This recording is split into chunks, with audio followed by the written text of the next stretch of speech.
यह कहानी 1980 के दशक की है, जब समय साधारण था लेकिन रहस्यों से भरा हुआ। राजस्थान के चाकसू नामक गांव में रहने वाली बूढ़ी औरत, जिन्हें सभी दादी माँ कहते थे, अपनी भक्ति और ज्ञान के लिए पूरे गांव में जानी जाती थी।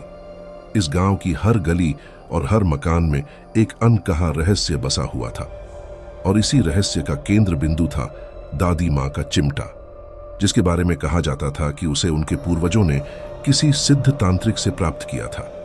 लोग मानते थे कि यह चिमटा सिर्फ साधारण लोहे का नहीं था, बल्कि इसमें दैवीय शक्तियां थीं।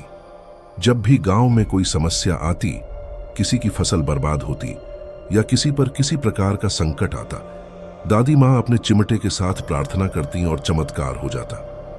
गांव चाकसू अपने शांत वातावरण के लिए जाना जाता था, लेकिन एक दिन गांव में एक अजीब घटना घटने लगी। यह घटना शरद पूर्णिमा की रात शुरू हुई। गांव के बाहर स्थित शिवाला मंदिर के पुजारी ने कहा कि उसने मंदिर के आंगन में एक काली परछाई देखी, जो धीरे धीरे उसके करीब आ रही थी। इसके बाद पुजारी की तबीयत बिगड़ गई और वह बेसुध हो गया।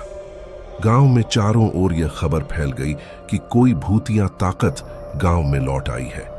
धीरे धीरे गांव के लोग रात में अजीब आवाजें सुनने लगे। किसी के घर के दरवाजे अपने आप खुलने लगते तो किसी के दरवाजे पर अजीब निशान दिखाई देते। अब सभी को यकीन हो गया कि गांव पर कोई भूतिया शक्ति हावी है। जब यह भयानक घटनाएं बढ़ने लगीं, तब लोगों ने दादी माँ से मदद की गुहार लगाई। दादी माँ ने गांव वालों को इकट्ठा किया और कहा, यह शक्ति हमारे गांव से जुड़ी है।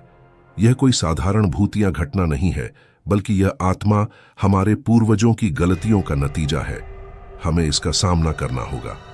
दादी माँ ने गांव वालों को बताया कि उन्हें एक बड़ा यज्ञ करना होगा, ताकि इस आत्मा को नियंत्रित किया जा सके।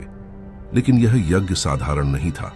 इसके लिए गांव के सभी लोगों का साथ जरूरी था। नवंबर के महीने में जब गांव के पास स्थित महातालाब पर पूर्णिमा की रात हुई, तब यज्ञ शुरू हुआ।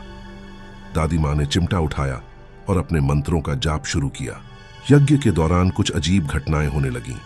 चिमटा गर्म हो गया और गांव के बनवारी लाल नामक किसान के घर से चीखने की आवाजें आने लगीं। दादी माँ समझ गईं कि आत्मा अब बेकाबू हो रही है।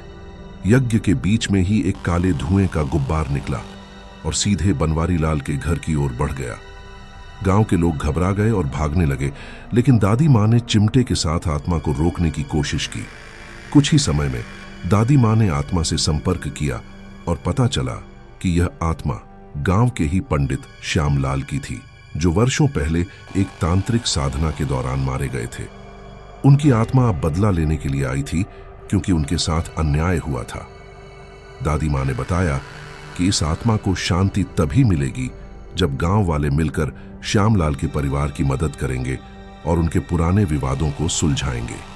दादी माँ ने अपने चिमटे की मदद से आत्मा को काबू में किया, लेकिन आत्मा को पूरी तरह से शांत करने के लिए कुछ विशेष करना था। आत्मा ने कहा कि जब तक बनवारी लाल और उसके परिवार का पाप उजागर नहीं होगा, वह चैन से नहीं रहेगी। दादी माँ ने गांव वालों से कहा कि उन्हें बनवारी लाल के परिवार की सच्चाई सबके सामने लानी होगी। यज्ञ के अंतिम चरण में दादी माँ ने चिमटे को शिवाला के आंगन में रखा और आत्मा को वहां बुलाया। यह आत्मा बेहद शक्तिशाली थी और उसने अपने सारे क्रोध के साथ गांव के लोगों पर हमला करने की कोशिश की, लेकिन दादी माँ के चिमटे और उनकी आस्था के आगे वह टिक नहीं पाई। अंततः आत्मा को शांति मिली और गांव फिर से सुरक्षित हो गया।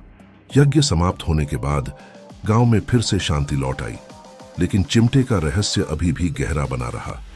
किसी को नहीं पता चला कि दादी माँ के पास यह चिमटा कहां से आया था और वह किस तरह से इन भूतिया ताकतों को नियंत्रित कर पाती थीं। दादी माँ ने किसी को यह राज नहीं बताया, और जब कुछ वर्षों बाद वह इस संसार से विदा हो गईं, तो उनके साथ ही चिमटे का रहस्य भी कहीं खो गया। आज भी जब चाकसू गांव के लोग शिवाला के पास से गुजरते हैं, तो वे दादी माँ और उनके चिमटे की कहानियां सुनाते हैं। कहते हैं कि अगर कोई ध्यान से सुनता है तो चिमटे की खनक आज भी सुनाई देती है। दोस्तों, अगर आपको हमारी कहानियां पसंद आ रही हैं, तो कृपया चैनल टेक्नो मिरर को सब्सक्राइब करें और बेल आइकन दबाएं, ताकि आप हमारी नई और रोमांचक कहानियों को मिस न करें। इस चैनल पर आपको डरावनी, धार्मिक और अद्भुत कहानियां लगातार मिलती रहेंगी। धन्यवाद।